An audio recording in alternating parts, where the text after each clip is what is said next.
Hello साथियों, मैं मीनाक्षी शुक्ला एक बार पुनः आप सभी का स्वागत करती हूँ आपके अपने platform one day exam study में। तो साथियों, आज की जो क्लास है वो हमारी अलंकार बेस्ड क्लास होने वाली है और आज हम बात करेंगे फिर से बहुत ही मजेदार और बहुत ही इंटरेस्टिंग सेशन पर। तो चलिए शुरू करते हैं अपने आज की क्लास। सभी साथियों को एक बार पुनः से नमस्कार। कई साथी लाइव आ चुके हैं, सानी, सानू, गुड़िया, मीना, सरिता, श्रेया, शालिनी, सभी को गुड इवनिंग। तो चलिए शुरू करते हैं आज का सेशन। और आज के सेशन में हम फिर से पढ़ने वाले हैं अर्थालंकार को। किसको पढ़ेंगे? अर्थालंकार को पढ़ेंगे, क्योंकि शब्दालंकार तो हमारा पूरा हो गया। शब्दालंकार, हाँ, कल मैं कमेंट पढ़ रही थी। हाँ, परसों मुझे डॉक्टर के पास जाना था, तो जब मैं जा रही थी तो रास्ते में मैंने आप लोगों के कमेंट भी पढ़े। अरे भाई, कोई बात हुआ कि हमसे पूछ लिया करो ना। शालिनी जी को एक डाउट है और उसमें से एक कमेंट था, कह रही थी शब्दालंकार के कितने भेद होते हैं? तो प्रियंका कह रही थी 3 भेद होते हैं। भाई, जब हमने आपको बताया है शब्दालंकार के 5 भेद होते हैं, तो आप 4 और 3 क्यों पढ़ रहे हैं? तो हमारी शालिनी बहन कहती है कि मेरी जो बुक में दिया है वो 4 दिया है, एक लिप्सा अलंकार दिया है। तो कहती नहीं नहीं नहीं, लिप्सा नहीं है, विप्सा है।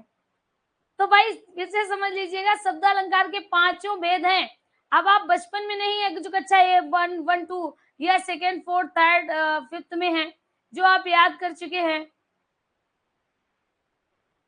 है ना? तो ये नहीं था जो हमने आपको पढ़ाया। आपको सारे याद रखने हैं कि जो शब्दालंकार है उसके 5 प्रकार होते हैं। ठीक है?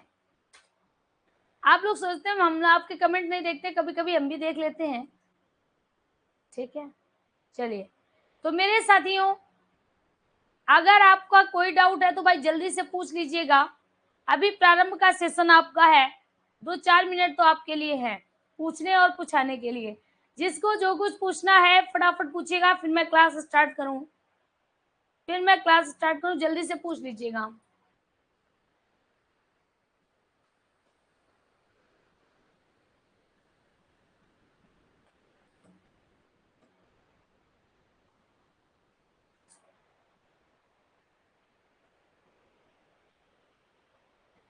बट मैंने आपका कमेंट पढ़ा था ना, देखो मैंने कमेंट भी पढ़ा, मुझे याद भी रहा, मैंने आज बता भी दिया। ठीक है? और यकीन मानिए हमने सिर्फ शनिवार को आपके कमेंट पढ़े थे, क्योंकि नेटवर्क बहुत आता जाता था, है ना, बाइक से, तो फिर इतना ही मैंने पढ़ पाया था। चलिए कोई बात नहीं। अब याद रखिएगा 5 होते हैं, तभी तो हम आपसे कहते हैं कि आप ऐसी बुक से पढ़ें जो बुक्स ठीक है। आप मार्केट में जाकर यूं ही कोई बुक परचेस कर लेते हैं। मैंने जितना आपको पढ़ाया उतना बेस्ट है, उतना अगर आपने पढ़ लिया तो मुझे नहीं लगता है कि आपका कोई भी क्वेश्चन छूट पाएगा। ठीक है? मुझे अभी बहुत कुछ आपको सिलेबस में देना भी है। जैसे जो राइटर्स हैं, राधिका का कहना था, शायद राधिका ही का क्या ही कमेंट था, कहती मैम सूक्तियां या सोनिया का होगा, दो में से किसी एक का था। ठीक है? एक कमेंट था कि मैम सूक्तियां करा दीजिएगा, सूक्तियों के राइटर करा दीजिएगा। सब कुछ कराएंगे, अभी तो क्लास चल रही है, खत्म तो हुई नहीं। चलिए यहाँ पर देखिएगा। और किसी को कुछ पूछना है? देर से आने वालों महानुभावों, जल्दी से बताइएगा।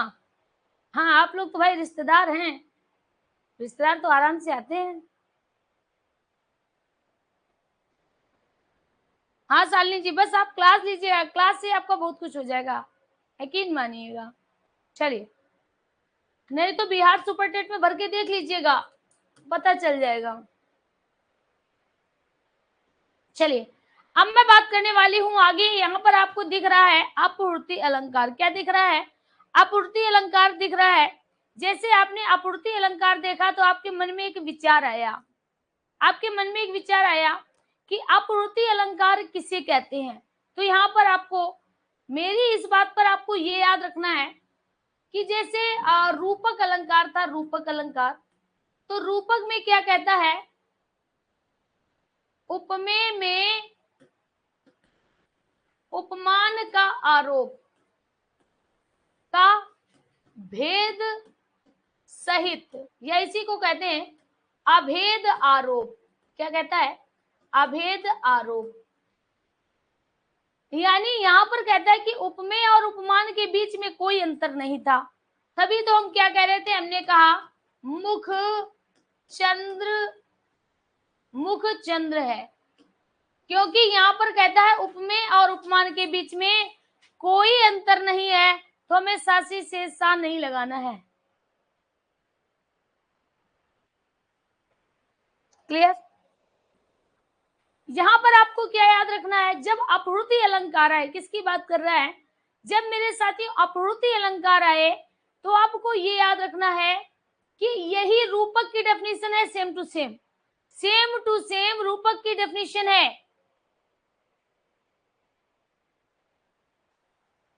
चलिए यहां पर देखिएगा, तो जब अपहृति अलंकार आता है उसमें हम क्या कहेंगे? उपमेय में उपमान का भेद सहित आरोप, भेद सहित आरोप। अब भेद सहित आरोप क्या होता है वो समझिएगा। जैसे उपमेय उपमान दो होते हैं, दो चीजें होती है, एक उपमेय होता है, एक उपमान होता है। तो जब हम उपमेय की बात करते हैं, किसकी बात कर रहा है? उपमेय की बात कर रहा है। जब भी हम उपमेय की बात करेंगे, ध्यान दीजिएगा, जब भी हम उपमेय की बात करेंगे तो उपमेय में उपमान का आरोप लगाएंगे।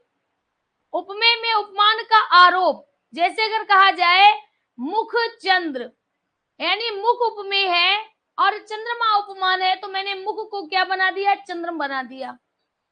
तो उपमेय और उपमान के बीच में कोई अंतर नहीं, उपमेय और उपमान के बीच में कोई अंतर नहीं। तो जब उपमेय और उपमान के बीच में कोई अंतर नहीं होता है, उपमेय और उपमान के बीच में कोई अंतर नहीं होता है, तो हम उसको क्या कहते हैं? उसको हम, मेरे साथियों, आप उसको हम रूपक अलंकार कहते हैं। लेकिन अपहृति क्या कहता है? उपमेय में उपमान का भेद सहित आरोप, कि उपमेय में उपमान का आरोप तो लगाया जाएगा लेकिन भेद सहित। उपमेय को हम उपमेय बताएंगे और उपमान को उपमान बताएंगे। हमें दोनों के बीच में अंतर बताना है, दोनों के बीच में अंतर बताना है, तो हम कैसे बताएंगे? तो यहां पर याद रखना, यहां पर हमें मतलब उपमेय को उपमान को नकार कर, जैसे मैं आपके सामने पहले एक एग्जांपल लिखती हूं, उससे समझाती हूं, आपको समझ आ जाएगा। जैसे मैंने कहा मुख, ध्यान से आप समझिएगा, मुख चंद्र है, चरण कमल है। क्या? चरण कमल है। अब यहां पर क्या करना है? यहां पर उपमेय को नकार कर, उपमेय को नकारना है, उपमेय को नकार कर उपमान बताना।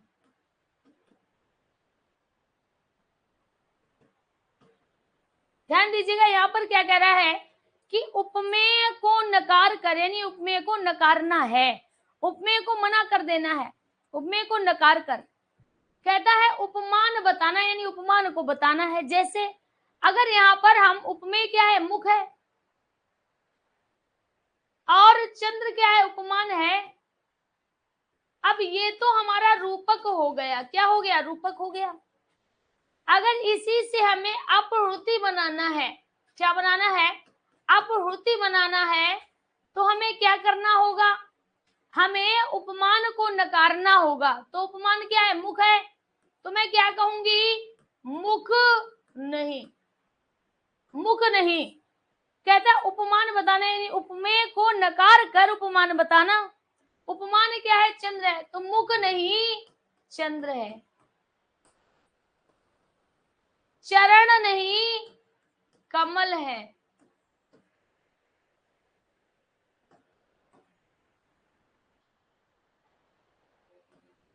घर महल है।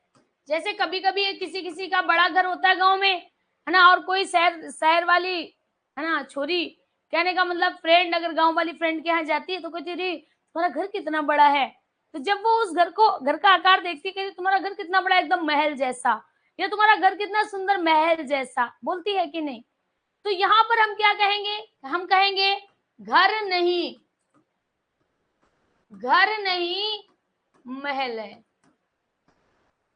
घर नहीं महल है, घर नहीं महल है।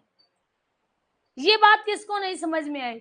ये अलंकार आपने कभी जीवन में शायद ही पढ़े हो, मुझे तो नहीं लगता है पढ़े होंगे। तो ये जितने भी एग्जाम्पल हैं ये सभी के सभी रूपक अलंकार के हैं। जब हम उनको आपूर्ति में बदलेंगे तो उपमेय के साथ नहीं लगा देंगे, उपमेय के साथ नहीं जोड़ देंगे। उपमेय के साथ क्या जोड़ देंगे? नहीं जोड़ देंगे। तो क्या बन जाएगा? तो मेरे साथियों यहां पर आपका नहीं जोड़ देंगे तो आपका क्या बन जाएगा? आपूर्ति अलंकार बन जाएगा, आपूर्ति अलंकार बन जाएगा। कोई नोट नहीं करेगा, पहले समझ लो, नहीं तो रोगे फिर इनमें।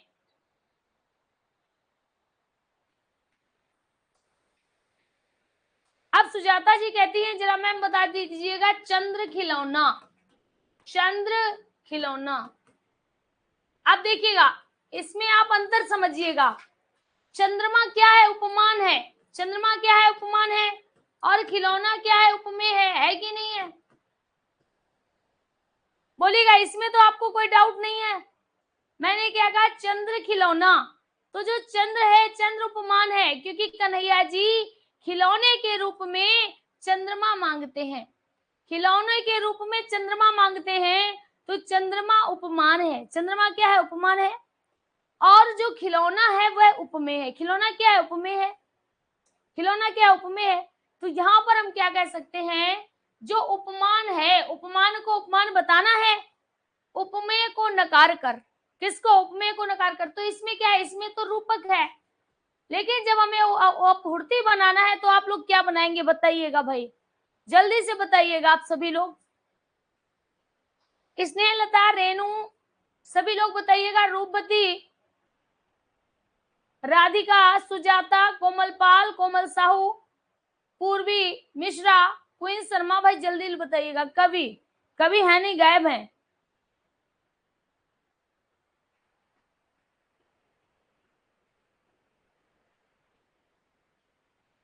मीना गुप्ता आज की विनर है, बिल्कुल सही। यहाँ पर क्या हो जाएगा?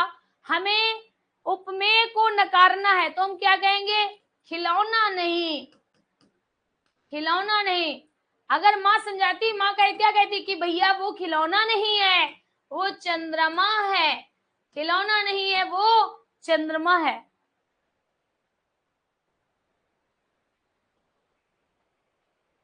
समझ में आ गया? सभी को समझ में आ गया? चलिए, तो आप सभी लोग सक्सेस हो गए।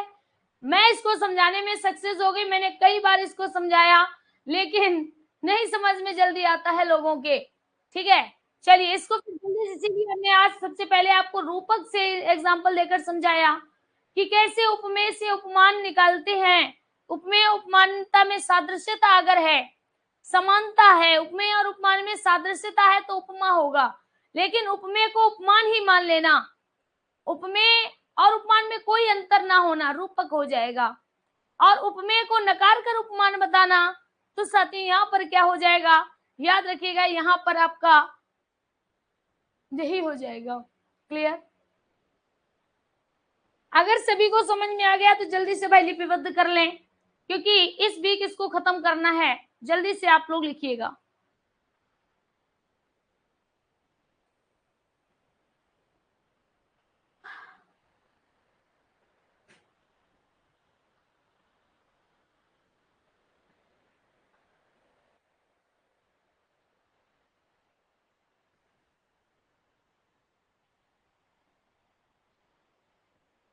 मीना गुप्ता, मेरी पूरी कोशिश यही है, इसीलिए बच्चा मैंने जो 3 दिन एक्स्ट्रा हमारे थे, मैंने वो भी उसमें हिंदी पढ़ानी स्टार्ट कर दी।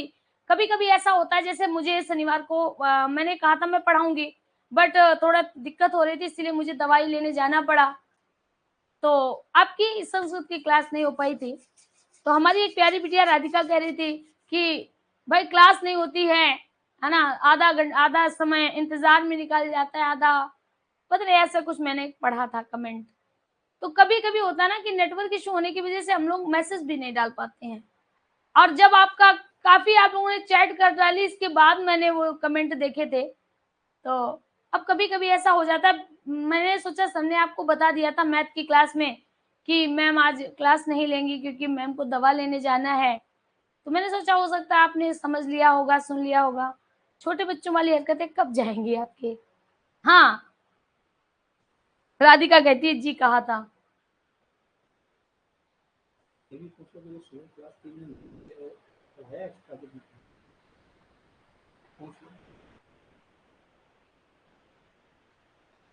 हाँ सर बताए थे।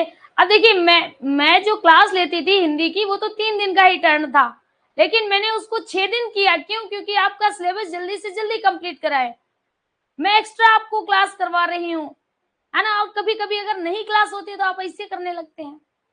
मैनेज करिएगा भाई। अच्छा टाइम मिल जाता तो दूसरा काम कर लेते हैं।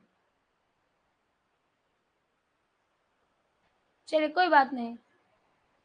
अब तो ठीक है, आपको मेरे फेस से लग रहा होगा, है ना। उस दिन थोड़ा ज्यादा, बहुत ज्यादा वो वीकनेस भी लग रही थी, बहुत ज्यादा चक्कर भी आ रहे थे, इसीलिए जाना पड़ा। एंजॉय कर लिया करो, हम तो इतना फोर्स नहीं करते। नहीं नहीं नहीं तुम भाई नहीं करो एंजॉय। चलिए ये हो गया, आगे बढ़े। चलिए आगे बढ़ते हैं। अब देखिएगा,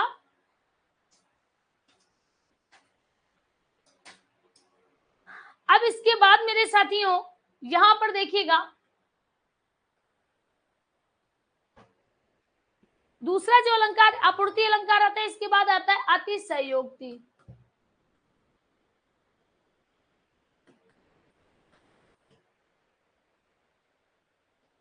अतिशयोक्ति, ठीक है।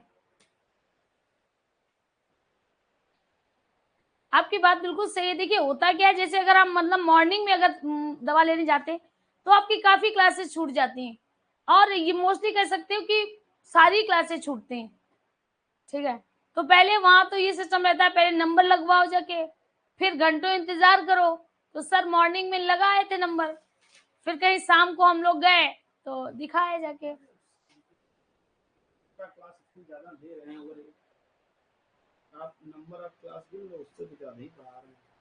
चलिए यहाँ पर देखिएगा, तो मैंने आपसे क्या कहा, अतिशयोक्ति। अतिशयोक्ति में सबसे पहले क्या आता है, अतिशय।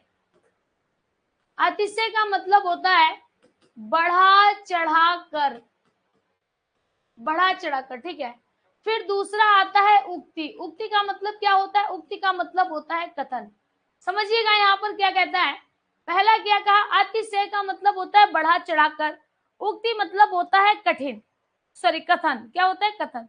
तो यहाँ पर हम ये कह सकते हैं, जब कोई कथन, जब कोई कथन बहुत अधिक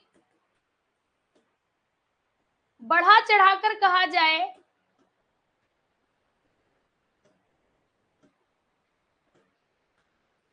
जो लोक सीमा,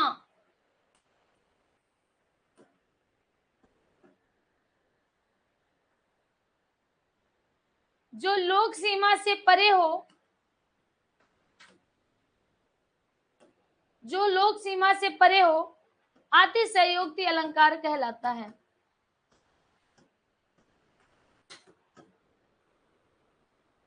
अतिशयोक्ति अलंकार कहलाता है। अब देखिएगा कैसे, उसको समझिएगा। जैसे हम अगर आपसे कहें कि हमने 2 किलो आम खाए, आप मान लोगे?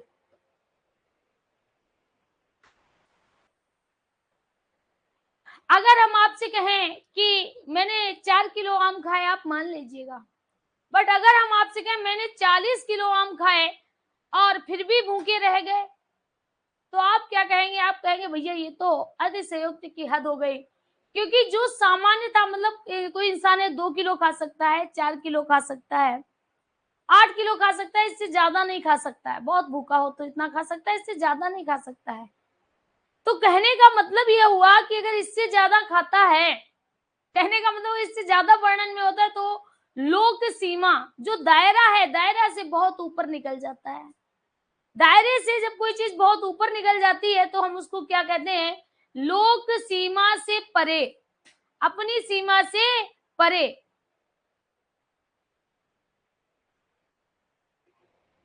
मतलब नहीं समझे, बात पेटू है कि ये बोलेंगे। अच्छा ये कहोगे बड़े पेटू हैं, ऐसा नहीं है। कितना भी बड़ा पेटू भाई 40 किलो महीने रखता है। तो यहाँ पर क्या होगा, मैं क्या कहूंगी कि वहां पर क्या हो जाएगा, बहुत बढ़ा चढ़ाकर जब कहा जाए तो लोक सीमा से परे हो जाएगा। और जब लोक सीमा से परे हो जाएगा तो क्या हो जाएगा, अतिशयोक्ति अलंकार हो जाएगा। क्या हो जाएगा, अतिशयोक्ति अलंकार हो जाएगा, जैसे कि आप यहाँ पर देख रहे हो। अब यहाँ पर जैसे ध्यान दीजिएगा, एग्जाम्पल की अगर हम बात करें तो आप क्या कहोगे, आप कहोगे बचपन से ही सुनते आ रहे हो, हनुमान की पूंछ में लगना पाई आग, लंका सारी जल गई, गए निशाचर भाग।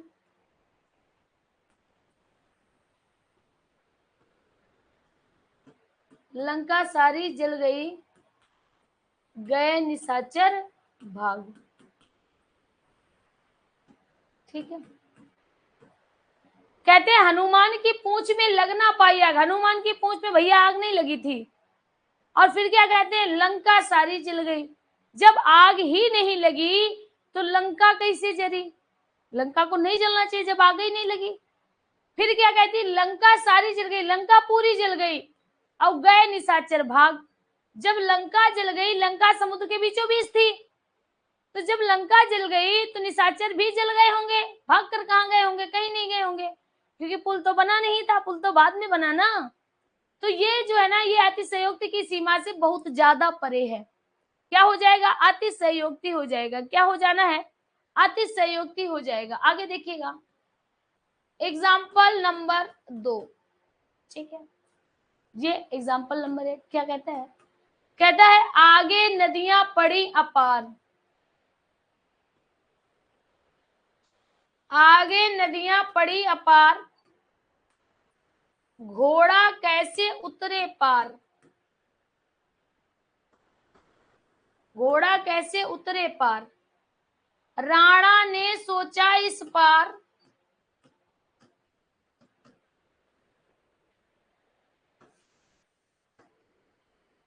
तब तक चेतक था उस पार। आपने और भी सुनी होगी, राणा की पुत्री फिरी नहीं, तब तक चेतक मुड़ जाता था, वह आसमान का कोड़ा था, अब पता नहीं क्या है ना। तो ये पंक्तियां भी आपने सुनी होंगी। तो ये किसकी हैं, ये भी मेरे साथियों एग्जाम्पल है अतिशयोक्ति की। कहते हैं आगे नदियां पड़ी अपार, आगे ऐसी नदियां थी जिनको पार नहीं किया जा सकता, अपार। घोड़ा कैसे उतरे पार, घोड़ा इससे उतर कैसे जाए, घोड़ा पार कैसे निकल जाए। राणा ने सोचा इस पार, राणा खड़े इधर, राणा प्रताप दूसरी तरफ खड़े, ये सोच ही रहे थे। तब तक चेतक था उस पार, तब तक चेतक दूसरी तरफ निकल जाता है, यानी पार कर जाता है।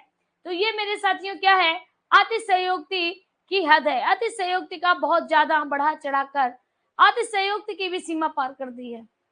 क्या हो जाएगा, यहाँ पर अतिशयोक्ति हो जाना है। क्या हो जाना है, अतिशयोक्ति हो जाएगा। आगे देखिएगा, लिख लीजिएगा भाई सभी लोग। ये तो आसान है, आप लोगों ने इसको कई बार पढ़ा भी होगा, मुझे पता है, क्योंकि इसको इस जनरली किताब में भी दिया रहता है। आगे देखिएगा, अगला जो है वह है संदेह अलंकार।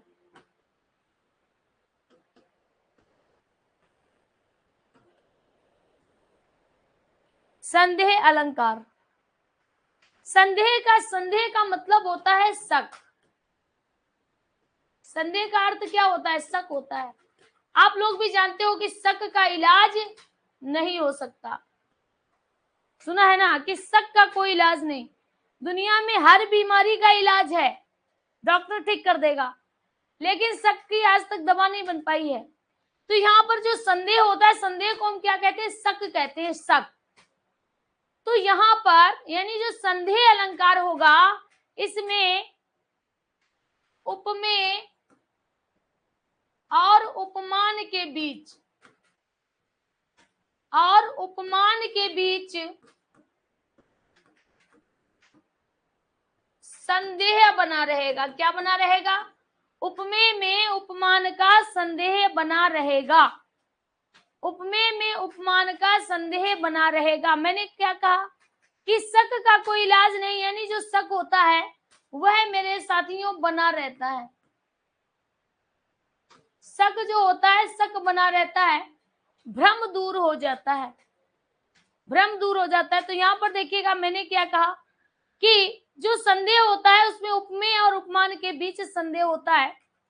अगर पूछा जाए कि इसके कोई वाचक शब्द होते हैं, यानी इसको पहचानने के कोई शब्द होते हैं, तो आप क्या कहोगे? हाँ होते हैं। इसके वाचक शब्द होते हैं, हाँ होते हैं। कौन कौन से? या है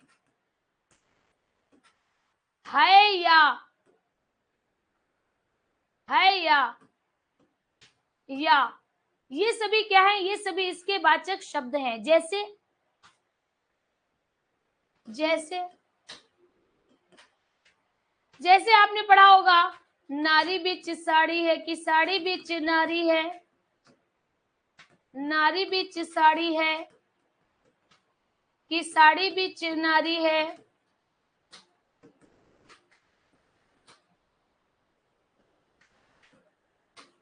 कि नारी ही की साड़ी है कि साड़ी ही की नारी है।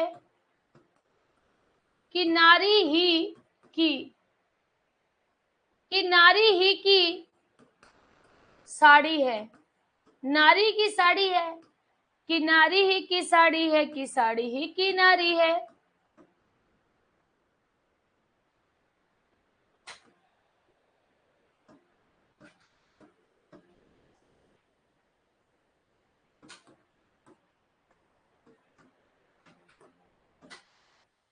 यहाँ पर क्या कहता है? नारी बीच साड़ी है।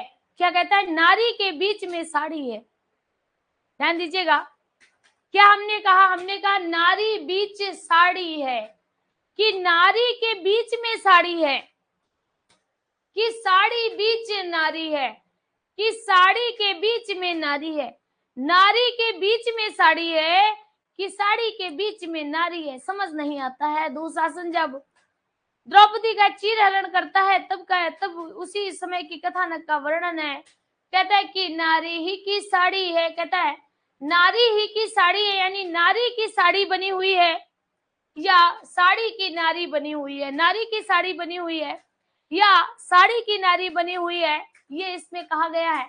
तो मेरे साथियों, आप वाचक शब्द देख सकते हो, वाचक शब्द आप देख सकते हो कि वाचक शब्द का प्रयोग किया गया है। या है कि, ठीक है, या है कि, चाहिए तो लिख लीजिएगा, है कि, ठीक है, ये सब होंगे।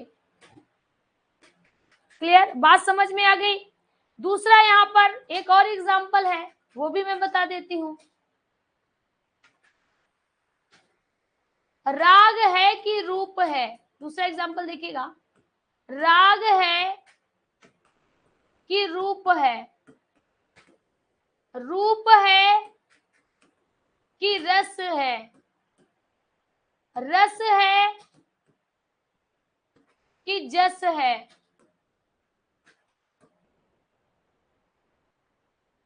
रस है कि जस है? राग है कि रूप है? राग है कि रूप है? रूप है कि रस है? रस है कि जस है? प्राण है कि प्यारी है? प्राण है कि प्यारी है? यानी यहाँ पर हम देख पा रहे हैं कि अभी कुछ कंफर्म नहीं है। कहता राग है कि रूप है? कहता ये राग है कि रूप है? पता नहीं है। दूसरा कहता रूप है कि रस है? रूप है कि रस है? रस है कि जस है? जस है कि तस है? प्राण है कि प्यारी है? तो यहाँ पर क्या हो जाएगा? यहाँ पर मेरे साथियों संदेह अलंकार हो जाएगा। तीसरा एग्जाम्पल जो आप बचपन से पढ़ते आ रहे हो, रस्सी है या सांप? अंधेरे में जब आप देखते हो तो क्या कहते हो? रस्सी है कि सांप, या रस्सी है या सांप? रस्सी है या सांप? रस्सी है या सांप? तो यहाँ पर क्या हो जाएगा? याद रखिएगा मेरे साथी, यहाँ पर आपका संदेह अलंकार हो जाएगा। फटाफट इसको नोट कर लीजिएगा।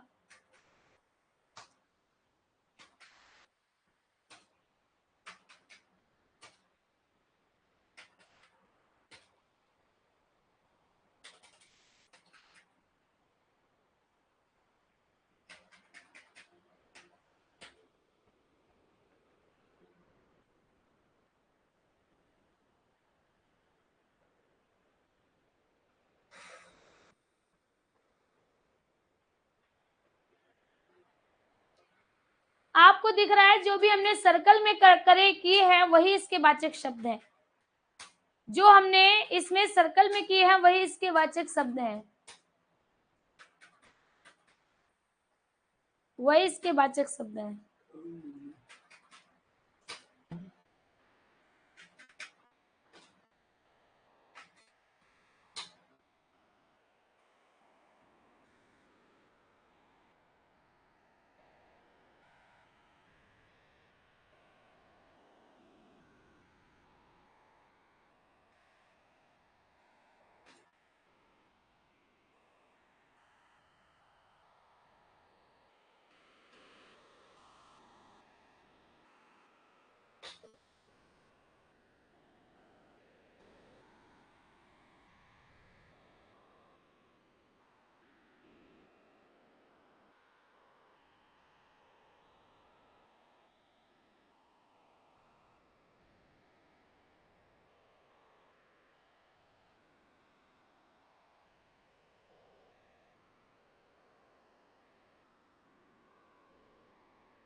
हो गया?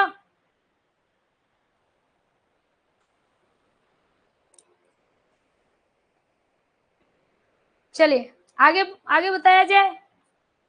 अगला मेरे साथियों, अगला अलंकार आता है भ्रांतिमान। भ्रांतिमान,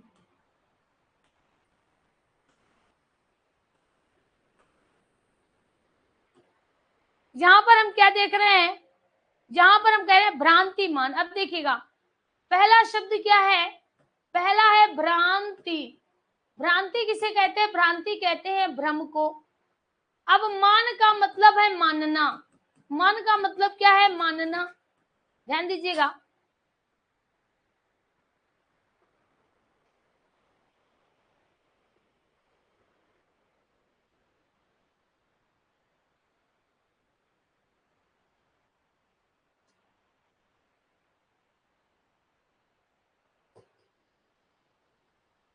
चलिए यहां पर देखिएगा मैंने आपसे क्या कहा, भ्रांति कहते हैं भ्रम को, मान का मतलब है मानना। तो यहां पर हम क्या कहते हैं, भ्रम के कारण, भ्रम के कारण एक वस्तु को दूसरी वस्तु मान लेना, दूसरी वस्तु मान लेना, या एक वस्तु में दूसरी वस्तु का भ्रम होना।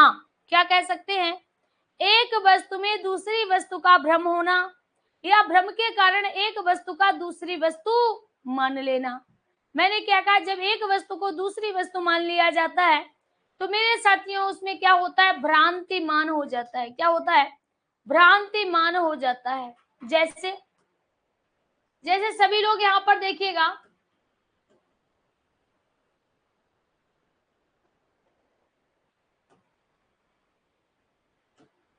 सभी लोग ध्यान से देखिएगा, इसका एग्जाम्पल बहुत बढ़िया है और आप लोग इसका हिंदी अर्थ भी बताएंगे, ठीक है।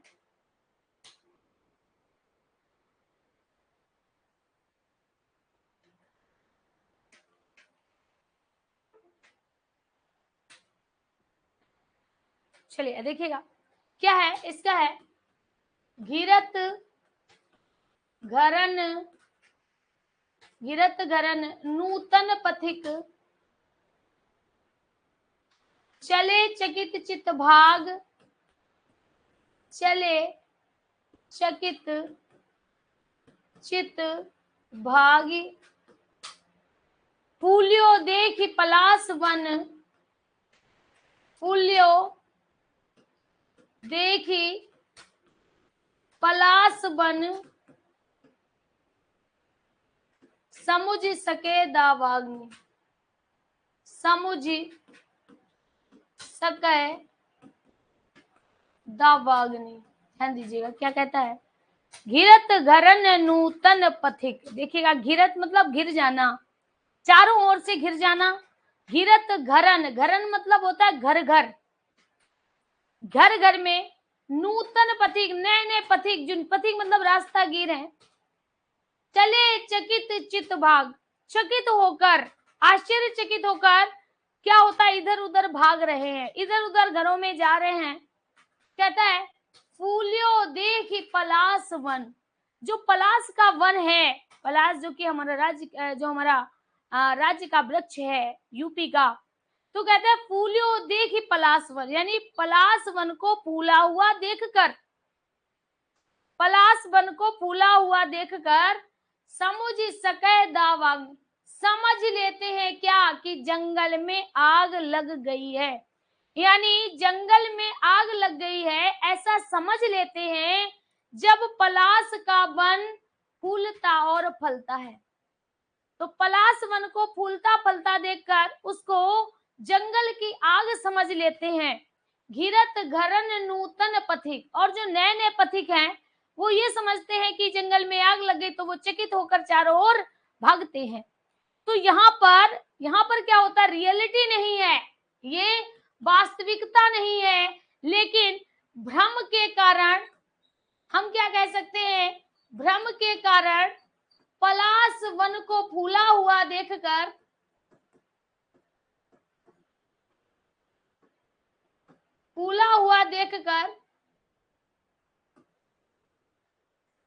जंगल की आग समझ बैठते हैं, जंगल की आग समझ लेते हैं। तो मेरे साथियों, भ्रम के कारण ऐसा होता है, वास्तविकता ये नहीं है। दूसरा देखिएगा, इसका एक और एग्जाम्पल है, देखिएगा वो भी, नाक का मोती अधर की कांति से, नाक में मोती है, नाक का मोती, नाक का मोती अधर की कांति से, अधर कहते हैं ओंठ की, अधर की कांति से, ओंठों की कांति से, ओंठों की कांति से, चमक से, नाक का मोती अधर की कांति से, बीज दाड़िम का समझकर भांति से, बीज दाड़िम का समझकर भ्रांति से, देख कर सहसा हुआ,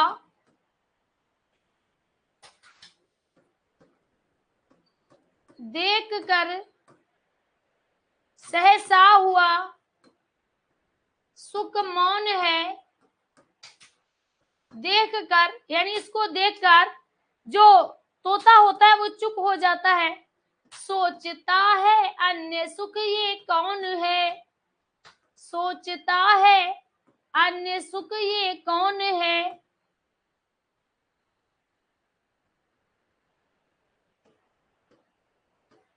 समझ में आया। नाक का मोती अधर की कांति से, बीज दाड़िम का समझकर भांति से, भी बीज दाड़िम का समझकर भांति से, देख कर सहसा हुआ सुख मौन है, सोचता है अन्य सुखी ये कौन है, सोचता है अन्य सुखी ये कौन है।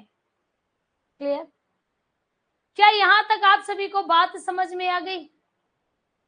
हाँ, भ्रम के कारण एक वस्तु को दूसरी वस्तु मानना, भ्रम के कारण एक वस्तु को दूसरी वस्तु समझ लेना, भ्रम के कारण एक वस्तु को दूसरी वस्तु समझ लेना। क्लियर? सभी को ये बात समझ में आ गई? अगर कोई ऐसा जिसको ना समझ में आई पूछ सकता है।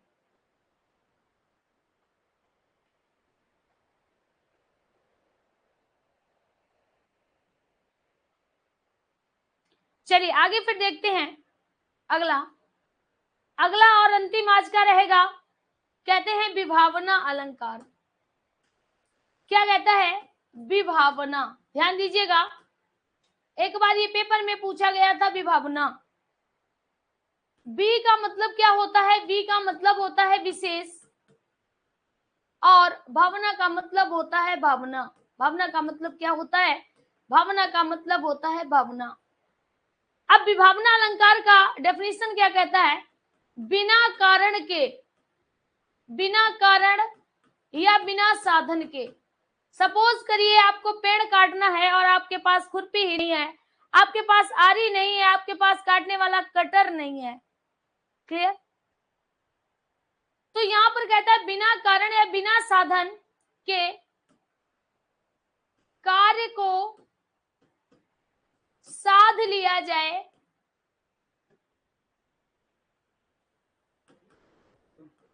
कार्य को साध लिया जाए, कार्य को कर लिया जाए तो उसको विभावना अलंकार कहते हैं। बिना कारण के, बिना साधन के कार्य को कर लिया जाता है, कार्य को साध लिया जाता है, कार्य को पूरा कर लिया जाता है, उसको मेरे साथियों विभावना अलंकार कहते हैं। क्या कहते हैं? विभावना अलंकार कहते हैं। अब देखिएगा यहां पर, जैसे ध्यान दीजिएगा, लिखना बाद में, पहले समझ लीजिएगा। अगर हम कहें बिनु पग, इसका ये एग्जाम्पल काफी चर्चित है, यही पूछा जाता है। बिनु पग चले सुने बिनु काना, बिनु पग चले सुने बिनु काना, कहता है बिना पैर के चल लेता है, सुने सुन लेता है, बिना कान के और बिना कान के सुन लेता है, जबकि ये तो पॉसिबल ही नहीं है। कर बिनु कर्म करे विधि नाना, कर बिनु, बिना हाथों के, कर बिनु कर्म काम कर लेता है, कर्म करे कर लेता है, विधि नाना अनेक प्रकार के काम कर लेता है, अनेक प्रकार के काम कर लेता है। बिनु पग चले सुने बिनु काना, कर बिनु कर्म करे विधि नाना, आनंद रहित सकल रस भोगी, आनंद रहित बिना सर के, बिना सर के कहता है आनंद रहित सकल रस भोगी, सकल मतलब सभी, रस भोगी सभी रसों को भोगता है। क्यों? आंखों से हम देखने का रस लेते हैं, कानों से हम सुनने का रस लेते हैं, मुंह से स्वाद लेने का रस लेते हैं और नाक से सूंघने का रस लेते हैं। तो यहाँ पर कहता है आनंद रहित, बिना, बिना आनंद यानी बिना सर के, कहता है सकल रस भोगी सभी रसों का भोग करता है। आनंद रहित सकल रस भोगी, बिनु बाड़ी, बिना बाड़ी के यानी उसके बाड़ी नहीं है, बक्ताबड़ जोगी, बक्ताबड़ है, बक्ता ही नहीं है, बक्ताबड़ मतलब बहुत ज्यादा बोलने वाला है, बक्ताबड़ जोगी। तो यहाँ पर क्या हो जाएगा? बिना कारण के कार्य हो रहा है, अर्थात विभावना हो जाएगा। दूसरा देखिएगा इसका, मूक होई बाचाल, गूंगा बहुत ज्यादा बोल लेता है, पंगु चढ़े गिरिवर गहान, पंगु मतलब लंगड़ा चढ़ जाता है, पंगु चढ़े, गिरिवर बहुत ही घने, गिरिवर गान बहुत घने पर्वतों पर चढ़ जाता है, जासु कृपा सुदयाल। तो इतनी ही लाइन रखो।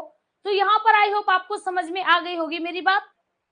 जल्दी से इसको नोट कर लीजिएगा, और जिसको ना समझ में आए वो पूछ भी ले, पहले आप लोग नोट कर लीजिएगा फटाफट, इसीलिए मैं साइड में हो जाती हूँ, आप लोग नोट कर लीजिएगा।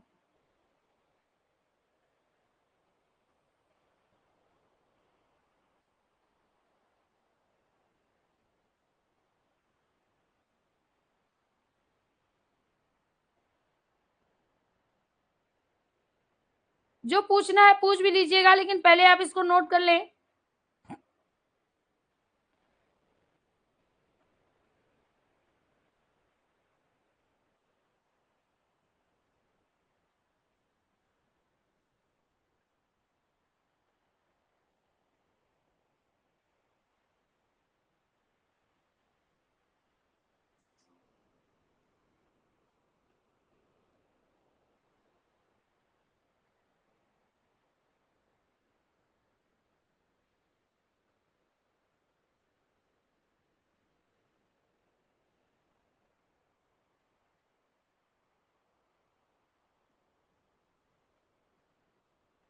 जल्दी करिएगा।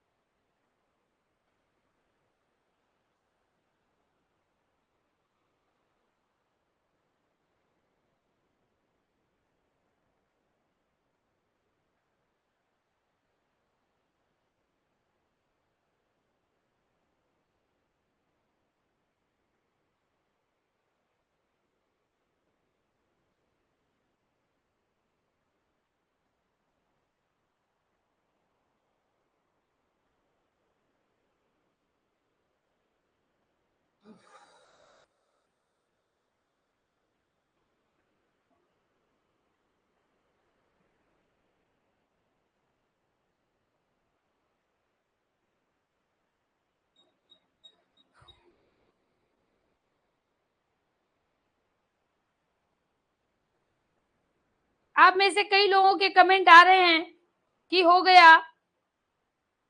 सभी लोग भाई जल्दी से नोट कर ले इसको, और अगर जिसको पूछना है वो ये बताए क्या है जो समझ में नहीं आया।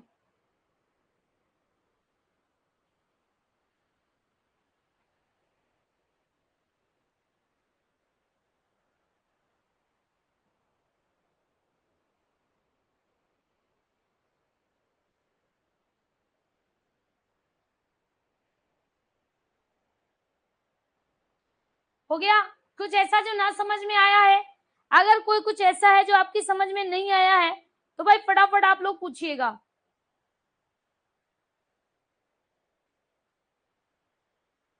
मानवीकरण नहीं, अभी मानवीकरण नहीं हुआ है सुजाता, मानवीकरण होगा तो पता चलेगा ना, अभी कहां से हो गया।